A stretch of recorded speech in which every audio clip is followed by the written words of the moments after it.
There comes a moment, often quiet, sometimes terrifying, when you stand before the mirror and wonder, who is that? Not in the way youth once asked, out of vanity or self-discovery, but with a silent ache that whispers, when did I stop recognizing myself? You smile because you've been taught to. You nod politely, you laugh when expected, and you carry on with routines that feel more like roles in a play than expressions of who you truly are. And then, like a ripple through still water, a thought rises, not loud, but impossible to ignore.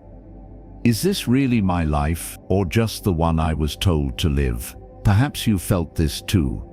Maybe it surfaced during a long afternoon that felt strangely empty, or in the silence after everyone else had gone to sleep. Maybe it appeared after a loss or a birthday that felt more like a countdown than a celebration. Whatever sparked it, something shifted, and for the first time in a long time, you questioned not what you're doing, but who you're becoming. And this question, though simple, is powerful. Have I been living my life, or merely performing it? We live in a world that often confuses obedience with virtue. From a young age, we're handed a script: study hard, follow the rules, get the job, marry, raise children, save money, retire, and if you're lucky, find a few moments of peace at the end. But somewhere along the way, many of us lose sight of the quiet, wild truth. Life was never meant to be a performance. It was meant to be lived, fully, deeply, and unapologetically. You see, there's a kind of life we all begin with. Let's call it the first life. The one shaped by expectations, by roles we didn't choose, by dreams we buried to make others comfortable. It's a life of survival, of fitting in, of silencing the inner voice that once dared to want more. But there's also another life, a second life. And this one begins only when you realize the first was never truly yours. Some might call this awakening. In Buddhist philosophy, it's known as emerging from illusion, Maya, the dream of a self constructed by fear, by habit, by the longing to belong. And awakening from it doesn't always feel peaceful. Often it arrives with grief. Grief for the years lost, for the chances not taken, for the person you were always meant to be, but kept waiting behind the curtain. Still, awakening is not a tragedy. It is a rebirth, not into someone new, but into someone real. And perhaps that's why you're here, watching this, listening, feeling something stir. Not because you're broken, but because you're beginning to remember. In the moments ahead, we'll walk this path gently together. We'll explore what it means to leave behind a life built for others, and to step, however slowly, into one built from truth. A life not of endless doing, but of deep being. Not of rehearsed smiles, but of quiet freedom. So before we begin, ask yourself just one thing. What if the life you've been waiting for is the one that begins the moment you stop pretending? Part 1. A life spent performing, not living. There's a quiet tragedy many carry without ever giving it a name. It begins subtly, perhaps in childhood, perhaps in early adulthood, and grows so gradually that by the time we notice, it has already taken root in nearly every corner of our lives. It is the life of performance, a life where we learn to smile at the right times, say the right things, wear the right clothes, and follow the right path, not because it feels true, but because we were taught that this is what success or duty looks like. Perhaps you know the feeling, waking up each day with a sense of obligation rather than inspiration. Walking through the motions of a life that looks acceptable on the outside, but feels hollow within. Being praised for your reliability, your loyalty, your sacrifice, while silently grieving the self you tucked away in order to meet everyone else's expectations. It's a strange kind of mourning, isn't it? To miss a life you never actually lived. One woman once told me a story that still lingers with me. Her name was Claire, 74 years old, elegant and thoughtful, with eyes that had seen decades of both joy and sorrow. She had raised 3 children, supported her husband's career, and ran a tidy, respectable household for over 50 years. She did everything right, and yet when her husband passed and her children moved across the country, a silence settled over her life. Not the silence of peace, but the silence of something missing. "I remember sitting on the edge of the bed one morning," she said, "and realizing I had no idea what I liked to do. I had lived for everyone else. I had played the role of wife, mother, hostess, caretaker, but I had no idea who Claire was outside those roles." Her voice cracked, not with regret, but with a kind of sacred recognition, like someone waking from a long, dreamless sleep. This is not an uncommon story.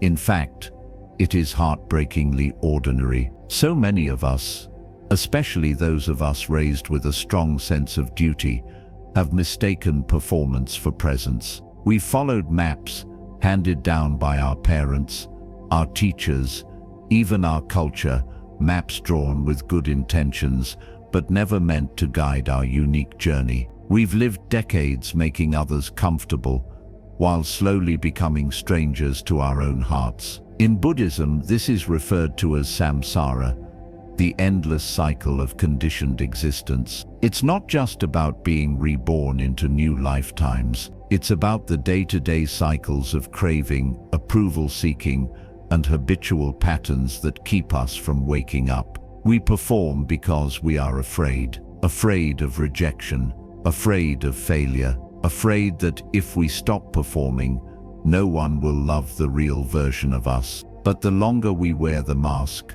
the harder it becomes to take it off, until one day we forget it was a mask at all. But here's the truth.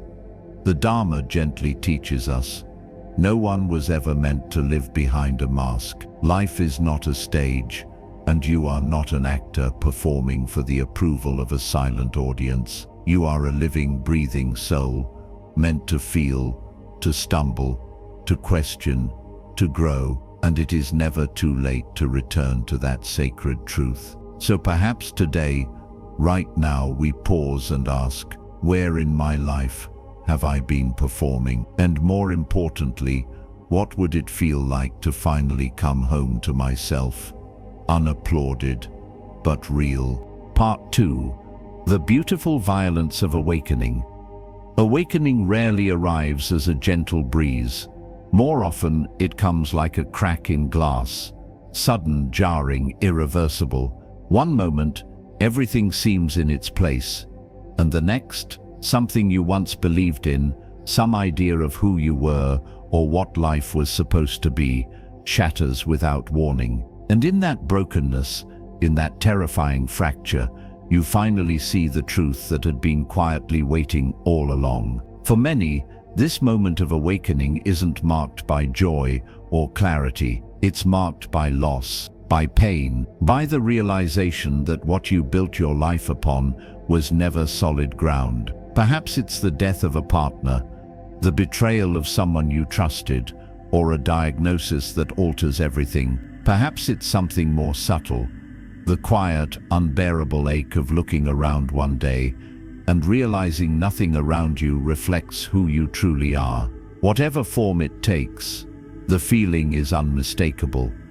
I can't go on living this way. I once met a man named Thomas, widowed at 68, retired after 40 years in a job he never loved, living alone in a house that now felt too large. He told me, "When my wife passed, I didn't just lose her, I lost the script. The reason I got up each morning, and for a while, I just sat in that loss, like fog. I was angry, I was afraid, but underneath it all, there was something else, something wild and quiet. A question, if this life is still mine, what do I want to do with it?" That question was the beginning of his second life. In Buddhist thought, we often speak of illusion, Maya, as the great veil that keeps us from seeing reality clearly. It is not evil, but it is deeply persuasive. It tells us that we are our roles, our possessions, our routines, that as long as everything looks right from the outside,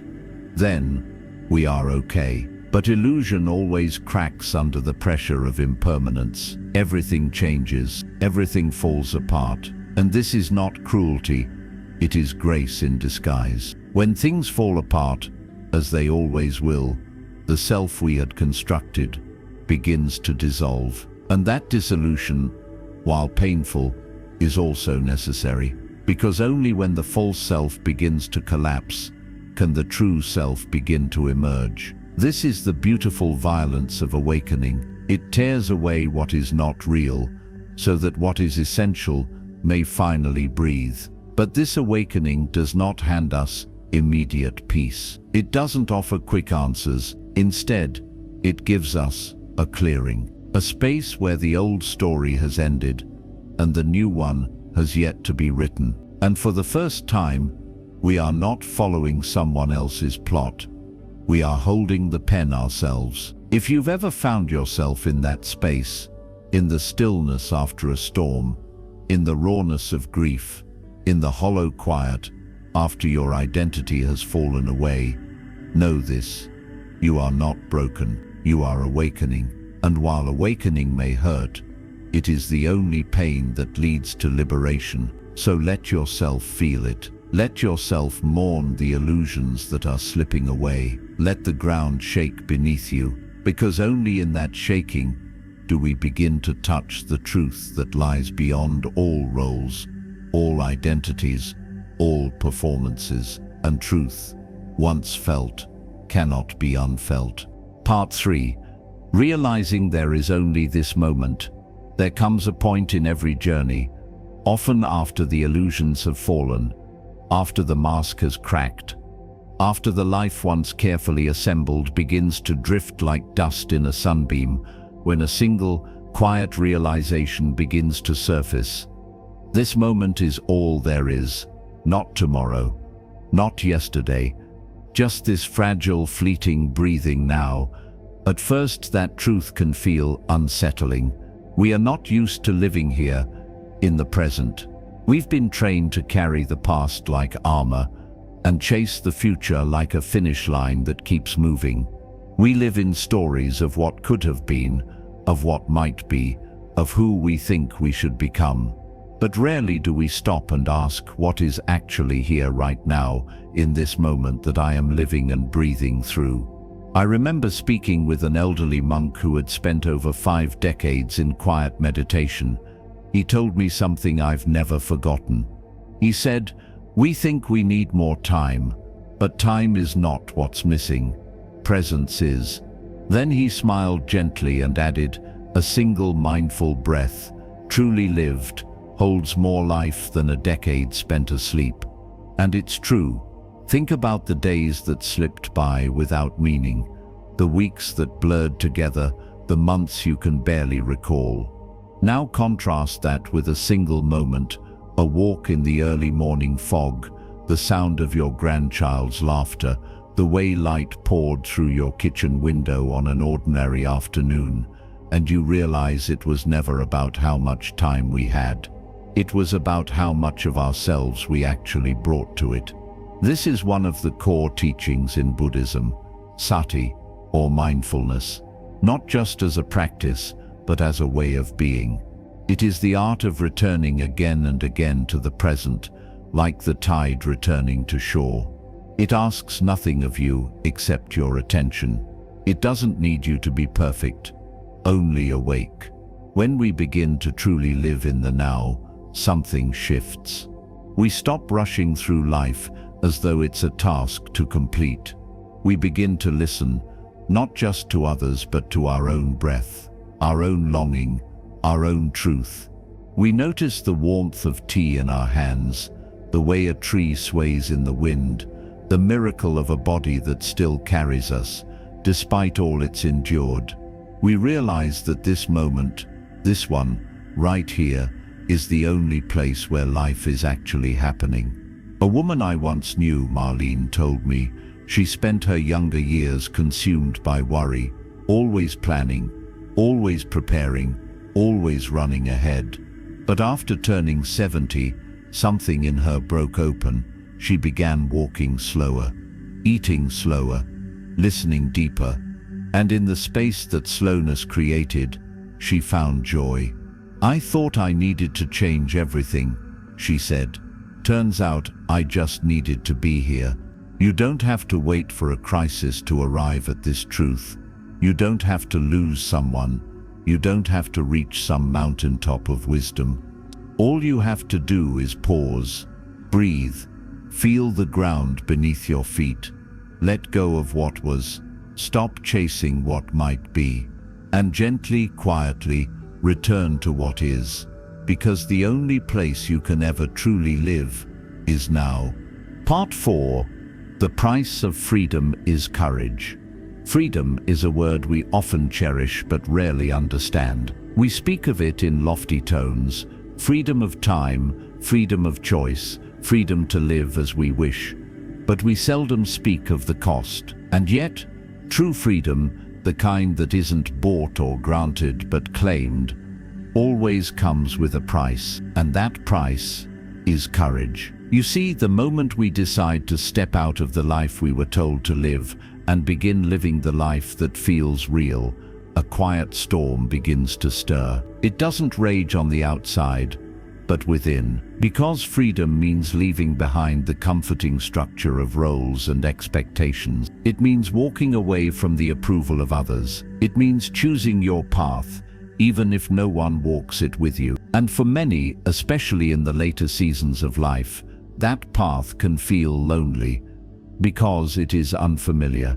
But unfamiliar doesn't mean wrong, it means honest. There's a story often told in Zen tradition about a monk who lived alone on the edge of a mountain. When asked why he chose solitude over the security of community life, he answered, "I would rather hear the truth in the wind and water than the noise of 1,000 voices telling me how to live." His answer wasn't an act of rebellion, it was a vow to live in alignment with his soul, even if it meant living alone. For those of us who have spent our lives meeting obligations, raising families, working hard, and doing what's right, the idea of suddenly turning inward, of asking what we want, what we need, can feel selfish or even frightening. We are taught to serve, to accommodate, to keep the peace. And while these are noble values, they become a prison if they silence our deepest truths. But what is more dangerous than being alone in your truth is being surrounded while lost in your falsehood. In Buddhist teachings, the concept of the middle way reminds us that the path to awakening is neither indulgence nor denial. It is walking the razor's edge of authenticity. It is soft, but unflinching. It does not require us to shout or rebel or abandon all we've built. Instead, it asks for something far more difficult: to return to ourselves, day by day, choice by choice. I once met a widower named Jim, 71 years old, who decided to sell his house, buy a modest van, and travel cross-country alone. When I asked if he was scared, he nodded. "Of course I'm scared," he said, "but I'm more scared of spending the last years of my life living a story that was never mine to begin with." What Jim understood, what so many quietly courageous souls understand, is that comfort can become a cage. The familiar, while safe, can suffocate. And eventually, the fear of change is outweighed by the fear of never changing at all. Freedom is not the absence of fear, it's the willingness to walk with it. So if you feel called towards something different, something deeper, and yet find yourself hesitating, pause, breathe. Remember that courage doesn't always roar. Sometimes it's the quiet voice that says, "I can no longer keep living this way." And that whisper, though soft, holds the strength to reshape your life. Because to live freely is not to escape the world, but to finally belong to yourself. Part 5. Regret is the weight of a life unlived. Regret doesn't always arrive like a thunderclap. Often it slips in like a whisper, curling into your quiet moments when the noise has faded and the busyness has passed. It doesn't scream or accuse, it simply asks a soft, painful question. Why didn't you? And that is often enough to unravel 1,000 careful choices, exposing the tender truth beneath, that the deepest sorrow doesn't come from what we've done, but from what we never dared to do. In our youth, we imagine we'll have time to pursue dreams, to mend relationships, to speak the words we hold inside. But time, as the Buddha taught, is an illusion. Not in the sense that it doesn't exist, but in the sense that it is never guaranteed. Each breath is a gift, not a promise. And when we finally see that clearly, not just with the mind but with the heart, regret becomes a heavy burden we can no longer ignore. There's an old man I once knew, Martin in his late 80s, who sat every day on the same park bench, watching the sun slip behind the hills. When I asked what brought him peace in old age, he smiled with a hint of sadness and said, "Peace? No, my boy. It's not peace. It's forgiveness for the man I didn't become." He went on to tell me how he'd dreamed of writing books, of traveling, of falling in love again after his divorce. But each time, he hesitated. He waited for the right time. And then, just like that, he ran out of time. Martin was not bitter. He was reflective. But the ache in his voice, the way he clutched the cane tighter as he spoke, told me everything. It wasn't the wrong turns he regretted. It was the stillness, the waiting, the surrender of his own desires to the comfort of the predictable. In Buddhist teachings, this quiet sorrow is known not just as dukkha or suffering, but as the suffering of missed purpose. We were born not merely to avoid pain, but to lean into life fully, even when it's uncertain. To hold our dreams gently, but to move toward them before they wither from neglect. Regret, then, becomes the karmic echo of fear-driven choices, the soul's reminder that it was meant to stretch wider than it dared. And yet, here's the gentle truth. Regret can be a teacher too.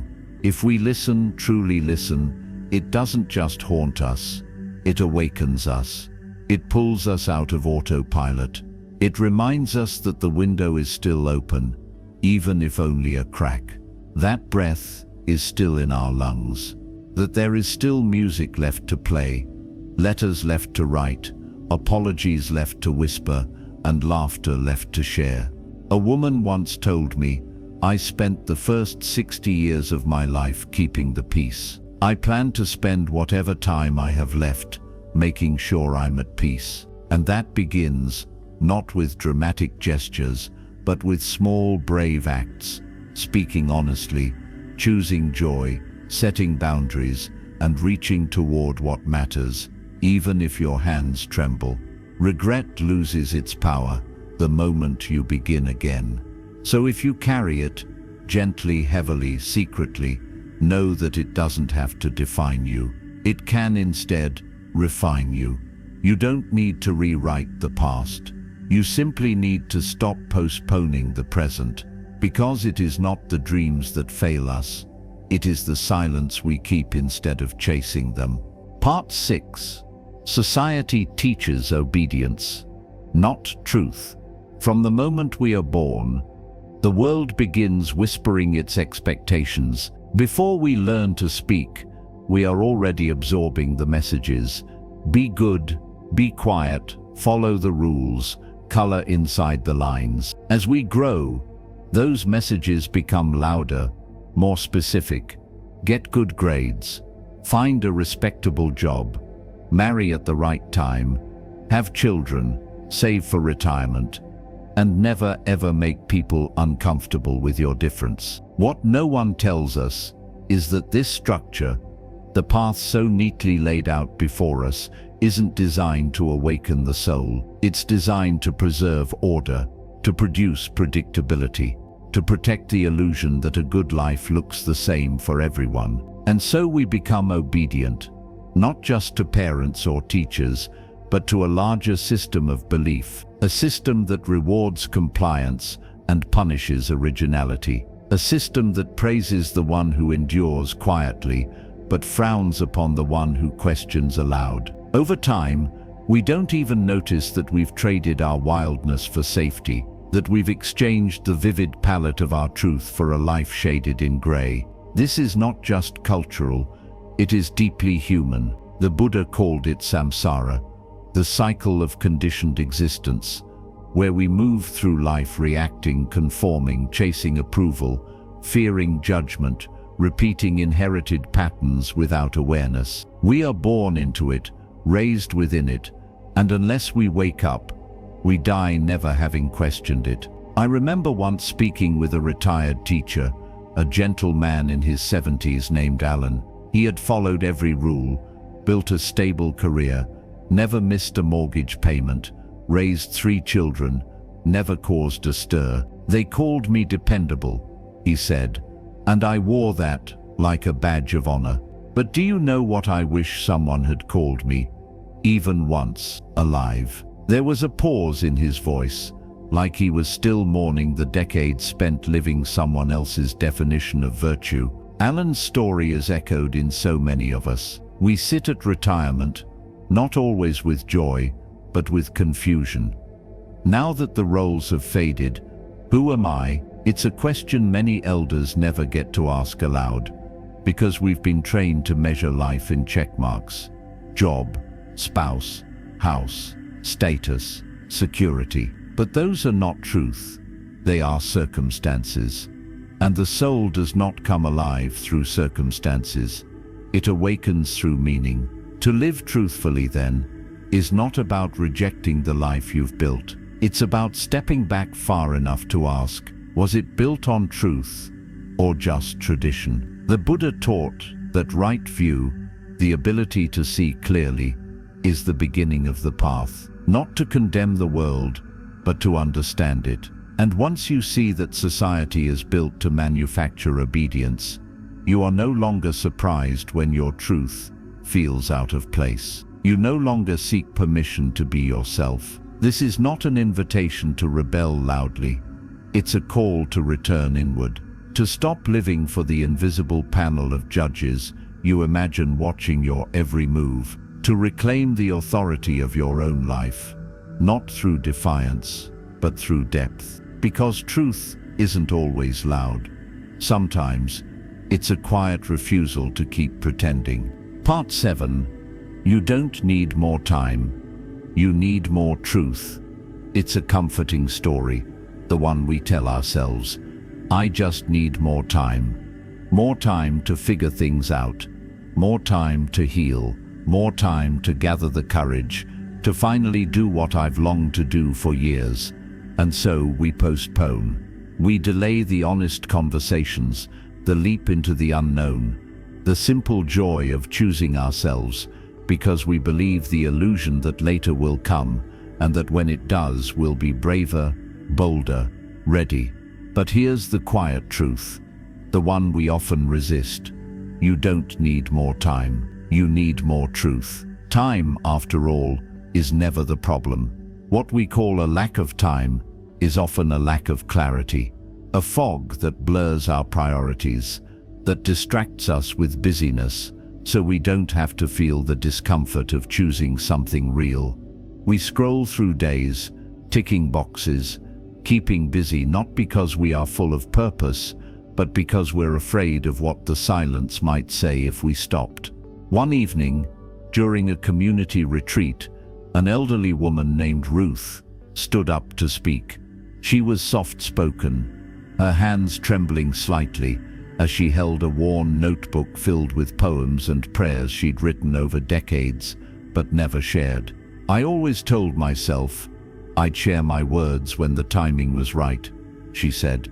But now I see the timing was never the issue. It was my fear of being seen. That single confession drew tears from many in the room, not because it was shocking, but because it was painfully familiar. We wait for retirement. We wait for approval. We wait for the world around us to soften before we step forward. But in the teachings of the Buddha, there is a profound reminder: the moment is never perfect. It is only present, and presence is enough. To stop waiting is not an act of recklessness, it's an act of awakening. It's the understanding that the truth you've buried under the phrase "not yet" is the same truth that's quietly fading from neglect. When we finally tell ourselves the truth, not just about what we want, but about what we've been avoiding, we no longer need years to feel free. Sometimes, all it takes is one breath, one step, one moment of radical honesty. In Buddhism, right intention is part of the noble eightfold path. It is the willingness to live aligned with what you know to be true, even if it disrupts the comfortable story you've told yourself. It doesn't ask you to move fast. It asks you to move authentically, to stop measuring life in days and start measuring it in depth. Ask yourself, how much of your life have you spent waiting to feel ready, and how much of that waiting was just fear in disguise? You don't need more calendars, more tomorrows, more conditions. You need the truth of your own longing, the voice inside that already knows what must be done, even if it's only a whisper. Because when you begin to live in truth, even if nothing outside you changes, everything inside you does. Part 8. The second life is not a restart. It's a return. Many people speak of second chances as if they require starting over, tearing down the old life and rebuilding something entirely new. But for those who have lived long enough to know the weight of memories, of responsibilities, of choices layered over time, starting over is neither practical nor desirable. What we need isn't a restart. What we long for, deep in our bones, is a return to something real, something we may have misplaced, but never truly lost. The second life, then, is not a flashy reinvention. It's a soft homecoming, a gradual peeling away of roles, obligations, and outdated identities until what remains is something true, something tender, something alive. I once met a woman named Teresa. At 72, after raising children, caring for an ill husband until his final breath, and spending decades working a job that offered stability but no joy, she found herself sitting alone one autumn morning in her kitchen, staring out the window as golden leaves drifted from the trees. "I always thought I'd rediscover myself when the timing was right," she told me. But that morning, I realized I wasn't waiting for the right time. I was waiting for permission. She didn't sell her house or move to a faraway country. She didn't dye her hair purple or start a blog.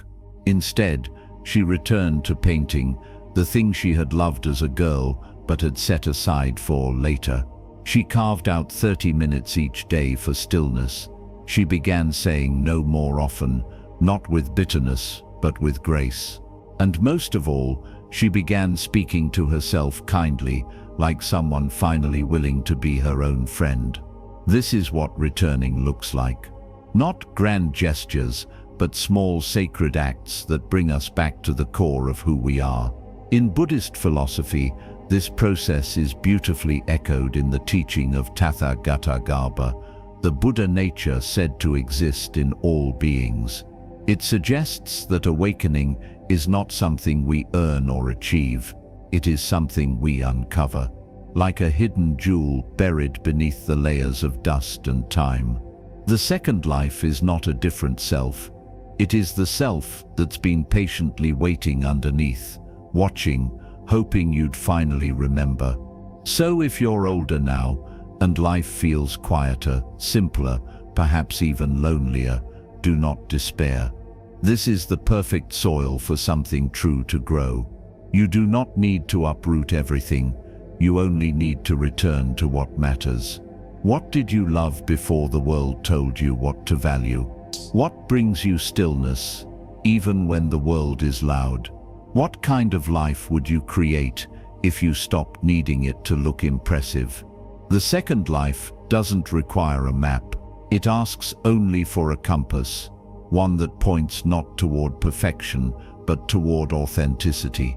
And the moment you begin to follow it, you realize you were never lost. You were only waiting to come home. Part 9. You will be misunderstood. Live anyway. One of the most painful and most liberating truths of choosing your second life is this: not everyone will understand. In fact, some will question, others will whisper, and a few will even walk away. And yet, this is the cost of becoming real. The cost of living a life rooted not in approval, but in authenticity. You see, we are social creatures. From the time we are children, we are taught to fit in, to smooth our rough edges, to not rock the boat, and for decades we do. We keep the peace. We nod politely. We suppress the wildness within us so we can stay welcome at tables where our true selves were never truly invited. But then something shifts. Maybe it's age. Maybe it's loss. Maybe it's simply the accumulated fatigue of pretending. Whatever the cause, there comes a moment when you no longer have the energy or the interest to be anyone but yourself. And in that moment, the first thing you may feel is fear, because you know what's coming.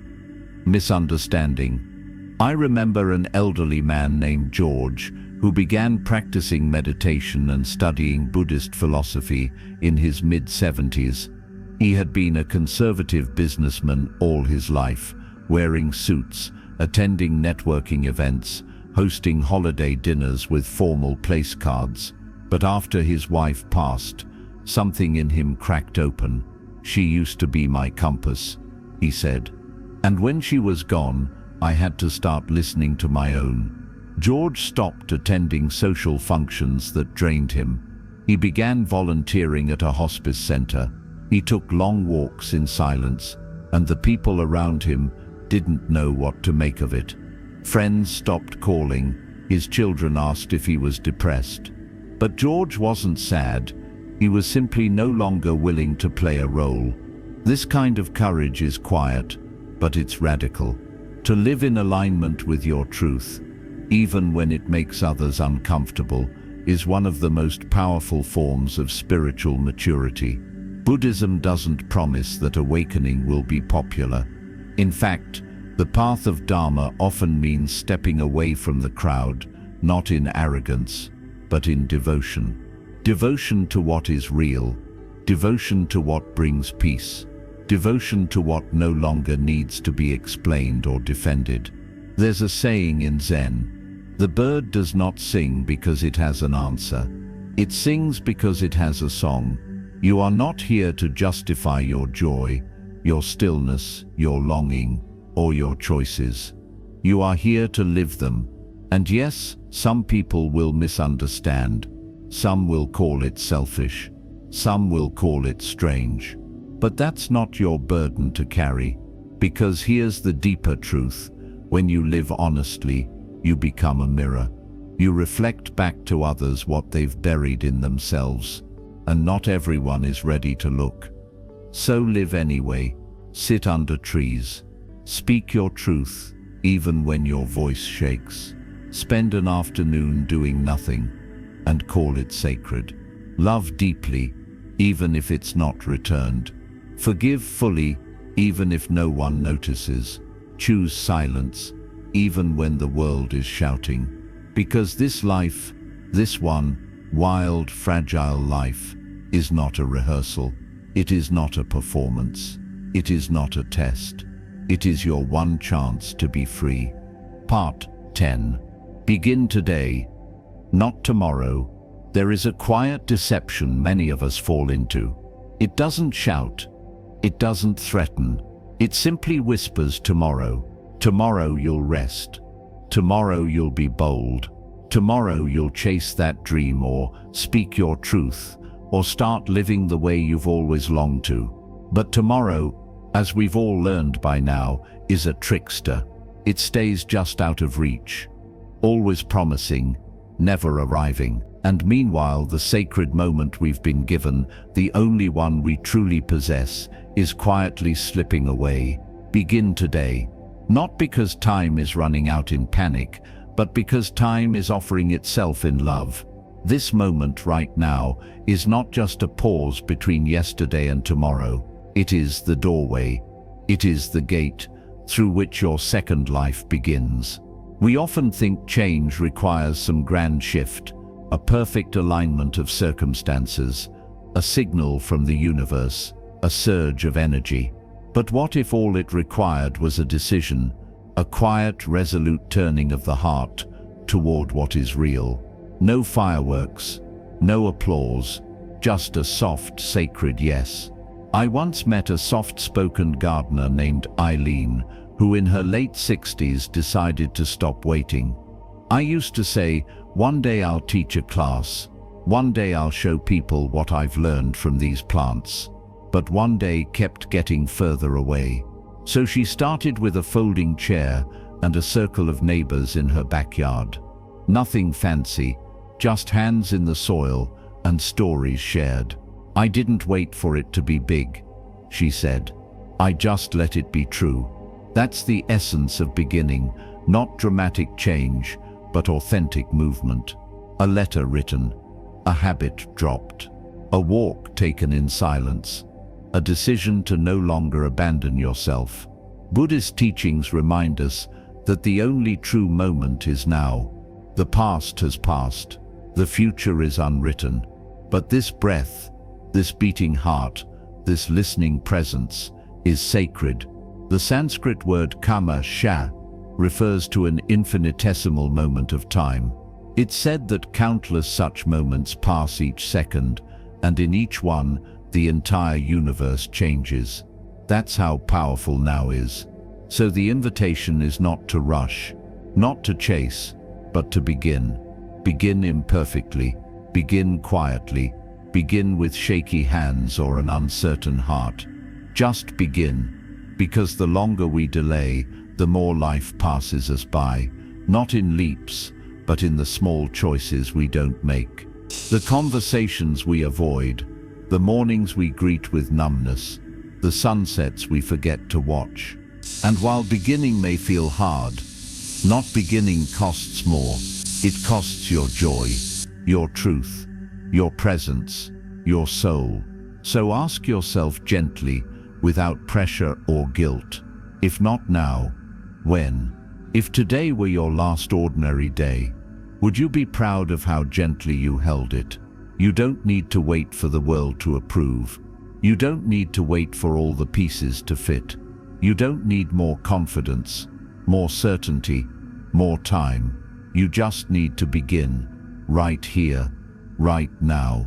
Conclusion: the sacred courage to be alive. So here we are, at the quiet edge of everything we've explored. And maybe, just maybe, something inside you has shifted. Not loudly, not with fanfare, but like a lantern lit in a forgotten room, casting light on corners you had stopped looking at. Because the truth is, you were never lost. You were only asleep in a story that was never truly yours. And now, you're beginning to stir. This journey we've walked together hasn't offered steps or formulas. It hasn't handed out easy answers. Instead, it's invited you to remember. To remember that the life you were meant to live, the life that feels like breath, like stillness, like the you that once existed before the world told you who to be, is still here. Waiting not for perfect timing, not for applause, not for certainty, waiting only for your presence. And yes, it takes courage, tremendous courage, not to climb mountains or cross oceans, but to sit with yourself in stillness, to feel the quiet ache of years spent pretending, to look into the mirror and say, I want more, not more things, not more praise, more truth, more peace, more life. The Buddha once said, as a flame blown out by the wind, so the heart with no attachments finds peace. And maybe that's the lesson the second life offers us, not to add more, but to gently let go. Let go of who you were told to be. Let go of who you've outgrown. Let go of the need to be understood, and return to what has always been simple and sacred and quietly waiting for you yourself. If this message stirred something deep within you, you don't need to rush off and change everything. You don't need to uproot your life or chase some distant dream. Just take a breath. Just pause. Just ask yourself, softly, what would it look like to live today with truth? Let your second life begin, not with noise but with awareness. Let it unfold, not through reinvention, but through remembrance. Let it be wild in its quietness, fierce in its tenderness, real in its simplicity. You may be misunderstood. You may be alone for a while. You may have to let go of people, places and habits that have shaped your story. But what you'll gain is something immeasurable, the sacred courage to be alive. And so, as we part ways here, I leave you with this quiet blessing. May you walk gently through your days, guided not by the clock, but by the compass of your own truth. May you find joy in small things, strength in stillness, and peace not at the end of the path, but in every step you take along the way. If today's reflection touched a quiet place within you, I invite you to whisper to yourself, not someday, not tomorrow, but today, I'm ready to live my second life.